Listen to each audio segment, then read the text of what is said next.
Hello friends, അപ്പോൾ ഇന്നൊരു day in my ലൈഫായിട്ടാണ് വന്നിരിക്കുന്നത്. അപ്പോൾ രാവിലെ എഴുന്നേറ്റ ഉടനെ നല്ല മഴയാണ്. ഇന്നലെയും ഉണ്ട് മഴ, അപ്പോൾ ഇന്നും രാവിലെ തന്നെ നല്ല മഴ. അപ്പോൾ വേഗം പോയി പല്ലൊക്കെ തേച്ച് വന്ന് എന്നിട്ട് ഒരു ഗ്ലാസ് ഗ്രീൻ ടീ ഒക്കെ ആക്കി കുടിച്ചു. ഇതെപ്പോഴും മോർണിംഗ് ഞാൻ ചെയ്യുന്നതാണ്. അപ്പോൾ മഴയൊക്കെ ആസ്വദിച്ച് നല്ലോണം ഗ്രീൻ ടീ ഒക്കെ കുടിച്ച് അത് കഴിഞ്ഞ് പിന്നെ രാവിലത്തെ ബ്രേക്ക്ഫാസ്റ്റിൻ്റെ പണി നോക്കി. അപ്പോൾ ഇന്ന് ഗോതമ്പ് ദോശയാണ് ആക്കുന്ന. ഉള്ളിയും തേങ്ങയൊക്കെ ഇട്ട് ഗോതമ്പ് ദോശയാണ് ഇന്ന് ബ്രേക്ക്ഫാസ്റ്റിനായിട്ട് ആക്കുന്നത്. അപ്പോൾ കറി സാമ്പാർ ഉണ്ടായിരുന്നു ഇന്നലത്തത്. അപ്പോൾ കറിയൊന്നും വെക്കേണ്ടി വന്നില്ല, ഇന്ന് ദോശ മാത്രമേ ആക്കേണ്ടി വന്നില്ല. അപ്പോൾ ദോശ ഓരോന്നോരോന്നായി ചുട്ടെടുത്ത് ഇങ്ങനെ നിന്നു. നല്ല മഴയാണ് ഇന്ന് രാവിലെ തന്നെ. അപ്പോൾ അതൊക്കെ കഴിഞ്ഞ് പിന്നെ കുറച്ച് പാത്രങ്ങളൊക്കെ കഴുകാനുണ്ടായിരുന്നു. പിന്നെ അതിൽ നോക്കി. പിന്നെ പാത്രം കഴുകൽ ഡെയിലിയിലെ ഒരു റൊട്ടീൻ തന്നെയല്ലേ. അപ്പോൾ പാത്രങ്ങളൊക്കെ വേഗം കഴുകി അവിടെ വെച്ചു. അത് കഴിഞ്ഞിട്ട് പിന്നെ ഉച്ചക്കത്തേക്ക് കുറച്ച് കൊഞ്ച് വാങ്ങിച്ചിരുന്നു. അപ്പോൾ ആ കൊഞ്ചൊക്കെ ഒന്ന് വൃത്തിയാക്കി ക്ലീൻ ചെയ്ത് എടുക്കുകയാണ്.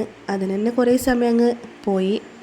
അപ്പോൾ അത് വൃത്തിയാക്കി മഞ്ഞളും മുളകും ഉപ്പൊക്കെ പെരയ്ക്കുന്ന അവിടെ വെച്ചു. അപ്പോഴത്തേക്ക് അമ്മ വർക്കിന് പോയിട്ട് വന്നിരുന്നു. അതിപ്പോൾ ഞാനും അമ്മയും കൂടി ദോശയും ചായയൊക്കെ കുടിക്കുവാണ്. അതിനിടയിൽ എന്തൊക്കെയോ സംസാരിക്കുന്നുണ്ടായിരുന്നു. അത് കഴിഞ്ഞ് പിന്നെ ഉച്ചക്കത്തേക്കുള്ള കറിയുടെ തേങ്ങയൊക്കെ ഒന്ന് ചിരകി അവിടെ വെച്ച്. അപ്പോൾ അമ്മയാണ് കറി വെക്കുകയും ചെയ്യുന്നത്. ഇന്ന് അമ്മയിലുണ്ടല്ലോ, അമ്മക്കാണ് ഡ്യൂട്ടി. അപ്പോൾ ഞാനിങ്ങനെ ചെറിയ ചെറിയ പണിയൊക്കെ എടുത്ത് വെച്ച് അപ്പോൾ തേങ്ങയൊക്കെ വെച്ചതിൻ്റെ ആ സമയം കൊണ്ട് അമ്മ ഡ്രസ്സെല്ലാം ഒന്ന് അലക്കിയെടുക്കുന്നുണ്ട്. അത് കഴിഞ്ഞ് ഞാൻ കുറച്ച് ചക്കക്കുരു ഉണ്ടായിരുന്നു, അപ്പോൾ അതൊന്ന് വറവാക്കിയെടുത്തു. ചക്കക്കുരു മഞ്ഞളും ഉപ്പും മുളക് ഇട്ടിട്ടൊന്ന് വേവിച്ച് തേങ്ങയിട്ട് കടുകും വറുത്ത്. അത് കഴിഞ്ഞ് ഉച്ചയ്ക്ക് പിന്നെ ചോറ് കഴിക്കുകയാണ്. ചോറിൽ നിന്ന് കൊഞ്ച് കറിയും ചക്കക്കുരു വറവും പിന്നെ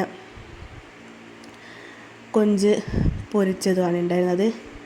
അപ്പോൾ നമ്മളതൊക്കെ കൂട്ടി ചോറെല്ലാം കഴിച്ച് പിന്നെ ഭക്ഷണം കഴിച്ച് കഴിഞ്ഞ് കുറച്ച് പാത്രങ്ങളെല്ലാം കഴുകാനുണ്ടായിരുന്നു. അപ്പോൾ അതെല്ലാം ഒന്ന് കഴുകി വെക്കുവാണ്. എൻ്റെ മെയിൻ ഡ്യൂട്ടി പാത്രം കഴുകലാണ്. അപ്പോൾ പാത്രമൊക്കെ കഴുകി വെച്ച് പിന്നെ വൈകുന്നേരമായി. അപ്പോഴേക്ക് അമ്മ വന്ന് അച്ഛനും കൊണ്ട് ഇവിടെ ഇരുന്നിട്ട് പിന്നെ ഞാനൊന്ന് മുറ്റമൊക്കെ ഒന്ന് അടിച്ചു വാരി. അത് കഴിഞ്ഞ് പിന്നെ ചായ കുടിച്ചിരുന്നു. അത് വീഡിയോ എടുക്കാൻ പറ്റും. രാത്രി ഒരു മാഗിയാണ് കഴിച്ചത് ഇന്ന് പിന്നെ ഇത്രയും വീഡിയോ ഉള്ളൂ.